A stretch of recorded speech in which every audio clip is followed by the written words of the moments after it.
જિલ્લા પંચાયતના પ્રમુખ એવા મંજીભાઈ વસાવા, પર્યુષાબેન વસાવા, તમામ જિલ્લા પંચાયતના સભ્યશ્રીઓ, તાલુકા પંચાયતના પ્રમુખ, તાલુકા પંચાયતના સભ્યશ્રીઓ, સરપંચશ્રીઓ, તમામ સામાજિક સંગઠનના પાર્ટીઓના પદાધિકારીઓ, સાથે આઈસીડીએસના અધિકારીગણ, જિલ્લાના વહીવટી તંત્રગણ, આંગણવાડી બહેનો, અહીંયા અભ્યાસ કરતા વિદ્યાર્થીઓ, મીડિયાના મિત્રો, પોલીસ અધિકારીઓ, આજના કાર્યક્રમમાં સૌને હું આવકારું છું. જે પ્રકારે આપણા વિસ્તારમાં શિક્ષણની જે ભૂખ હતી અને એ ભૂખ આ વિસ્તારમાં એકલવ્ય રેસિડેન્શિયલ મોડલ શાળા ચાલુ હતી, ઘણા વર્ષોથી સાગબારા ખાતે આઈટીઆઈના મકાનમાં હતી અને સરકારને પણ બધાને પોતપોતાની જગ્યાએથી બધાએ પ્રયાસો કરી, રજૂઆતો કરી અને સરકારશ્રીએ ખૂબ સરસ માળખું સંકુલ અહીંયા આપણને બનાવી આપ્યું છે. અને બોયઝ અને ગર્લ્સ બંને 240ની કેપેસિટી વાળી 16 જેટલા ક્લાસરૂમ, લેબોરેટરી રૂમ, લાઇબ્રેરી, તમામ પ્રકારની સુવિધાઓથી સજ્જ આજે જ્યારે આપણને આપણા વિસ્તારમાં સંકુલ પૂરું પાડ્યું છે, આપણા વિદ્યાર્થીઓ, આવનારી પેઢીઓ અને પેઢીઓ અહીંથી ભણી ગણીને પોતાની કારકિર્દીનું નિર્માણ કરવાના છે, ત્યારે ગુજરાત સરકારના આ સાહસને અમે આવકારીએ છીએ, બિરદાવીએ છીએ. સાથે સાથે આપણી મધ્યે આજના આ પ્રસંગે ખુદ આદિજાતિના મિનિસ્ટર સાહેબ, મંત્રી સાહેબ ઉપસ્થિત છે, ત્યારે એમને પણ આપણે આવકારીએ છીએ. આગળ જ્યારે એમને મંત્રી પદ મળ્યું, મંત્રી થયા એના બાદ હું એમની સાથે રૂબરૂ 2 વખત મળ્યો. જઈએ છે, અમને પણ આવકારે છે, બેસાડે છે, સાંભળે છે. જે પણ આ વિસ્તારના પ્રશ્નો હોય, મેં શરૂઆતની મુલાકાત મંત્રી સાહેબ સાથે જે પોસ્ટ મેટ્રિક શિષ્યવૃત્તિની યોજના હતી 28/10/2024 થી એક પરિપત્ર બહાર પાડીને એને જે પણ લોકો વેકેન્ટ કોટામાં હોય, મેનેજમેન્ટ કોટામાં હોય, એમના માટે બંધ કરી હતી. ફરી એકવાર પરિપત્ર જૂનની 24મીએ થયો, પુનઃ ચાલુ કરવાની, બહાલી કરવાની સરકારે જાહેરાત તો કરી પણ એ પેન્ડિંગ હતી. જ્યારે મંત્રી સાહેબે નવા શપથ લીધા, અમે ત્યાં વિદ્યાર્થીઓ સાથે બિરસા મુંડા ભવને ગયા.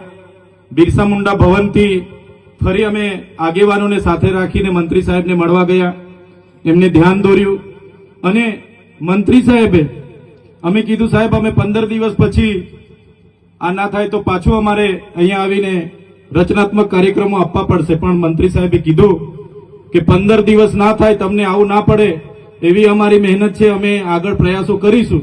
અને એમણે 15 દિવસ પહેલા જ એમણે પ્રેસ વાર્તા કરીને મોટી રકમ એવી 460 કરોડ આપણા બાળકોની શિષ્યવૃત્તિ બંધ કરી. ત્યારે એ નિર્ણય અમે લીધો.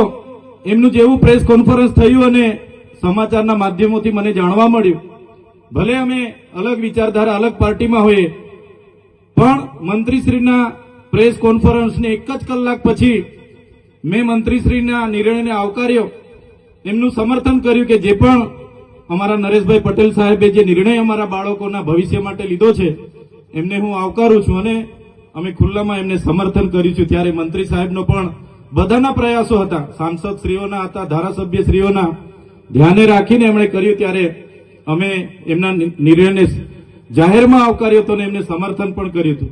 બીજા 3-4 મુદ્દે પણ અમે એમને બીજી વાર પણ મળ્યા હતા. સાહેબને તે પણ યાદ છે કે બીજી વાર પણ અમે મળ્યા હતા. સાહેબ સાથે આપણા વિસ્તારના બાળકોના ફૂડ બિલની પણ અમે ચર્ચા કરી હતી કે આશ્રમ શાળામાં ભણતા બાળકોને ફૂડ બિલમાં 2100 રૂપિયા મળે છે, પર ડેના 70 રૂપિયા મળે છે, તો બાળકો ખૂબ સારી રીતે ભણે, એની થાળીમાં પણ પૌષ્ટિક આહાર હોય, એ બાબતની અમે એમની સાથે ત્યારે પણ ચર્ચા કરી હતી. ખોટા જાતિના પ્રમાણપત્ર જે બીજા જ્ઞાતિના લોકોને આપવામાં આવે છે, અમે તે દિવસે મંત્રી સાહેબની સાથે બેસીને એની પણ પરામર્શ કર્યો હતો કે સાહેબ આમાં વિશ્લેષણ સમિતિ આગળ તપાસ કરતી નથી, હવે તમે છો, તમારા પર અમે અપેક્ષા લઈને બેઠા છે, તમારે એ ખોટા જાતિના પ્રમાણપત્ર લઈને જે પણ લોકો જે પણ કક્ષાએ હશે, નોકરીમાં હશે કે શિક્ષણમાં હશે, એવા લોકોને આપણે વિશ્લેષણ કમિટી દ્વારા શોધવા પડશે અને એ જે એમને જાહેર કરવા પડશે, એ પણ અમારી વાત હતી. જે 40% માર્ક્સ ફરજિયાત લેખિતમાં લાવવાના એવી જે હમણાં ગૌણ સેવા પસંદગી મંડળે નિયમ બહાર પાડ્યો છે ત્યારે આદિવાસી સમાજને આર્ટિકલ 330, 332 અંતર્ગત જે શૈક્ષણિક અનામત મળી છે ત્યારે અનામતની બેઠકો 40% માર્ક્સ ફરજિયાત લાવશો તો જ નંબર લાગે એવી જે કન્ડિશન છે એના લીધે કેટલાક સીટો આપણી ખાલી રહી છે. તો સાહેબશ્રીને અમે એનું પણ ધ્યાન દોર્યું હતું અને એમાં પણ આવનારા દિવસોમાં અપેક્ષા રાખીએ છીએ કે એમાં પણ ગુજરાત સરકાર આપણા મંત્રીશ્રી રસ દાખવીને આગળ તજવીજ કરે. માન્ય મંત્રી સાહેબો તમે બેઠા છો, સાંસદ સાહેબ પણ છે. સાહેબ આટલો મોટો મારા વિસ્તારમાં કાર્યક્રમ છે, કલેક્ટર સાહેબ, પ્રાંત સાહેબ અને પ્રાયોજનાજી શર્માજી, હું અહીંનો ધારાસભ્ય છું ભાઈ, મને કેમ કોઈ ફોન બી નહીં કર્યો, પત્રિકા નહીં, જાણ નહીં, ખુલાસો કરો. હું ધારાસભ્ય છું ભાઈ, આ મારું અપમાન નથી, મારી જનતાનું અપમાન છે. આ મારું અપમાન નથી, મને કોઈ કાર્યક્રમનો મોહતાજ નથી. મને પત્રિકામાં નામ આવે, મારી તકતીમાં નામ આવે તો જ ચૈતર વસાવા આવે એવું નથી. ચૈતર વસાવા નામ માટે હું નથી આવતો. મારા જનતાના, મારા સરપંચે કીધું કે આટલો મોટો કાર્યક્રમ છે શિક્ષણનો, સાહેબ તમારે આવવું પડશે એટલે મેં આવ્યો છું. અને કલેક્ટર સાહેબ તમારી જવાબદારી છે, તમે વહીવટ છો, તમે મને ફોન કરીને જણાવો ને કાર્યક્રમ છે. મંત્રી સાહેબ ગાંધીનગરથી આવે છે, કઈ તકલીફ છે અમારાથી તમને? પ્રાયોજનાજી શર્માજી તકલીફ છે આપકો? તો કેમ ભાઈ તમે અમને જાણ નથી કરતા, કેમ આમંત્રણ નથી આપતા? તમારું વહીવટી તંત્ર હું ધંધા કરે છે ને બધું ખબર છે. હમણાં મોદી સાહેબ આવ્યા હતા, ખર્ચો થાય ભાઈ, 8-10 કરોડ રૂપિયાનો ખર્ચો થાય. તમે દેવ મોગરામાં ડેકોરેશન માટે કલેક્ટર સાહેબ 16 કરોડ રૂપિયાનો અમારા આદિજાતિ બજેટમાં ખર્ચો પાડ્યો છે. તમે ત્યાં મોદી સાહેબના મંડપના સ્ટેજ માટે 15 કરોડના ખર્ચા કર્યા છે.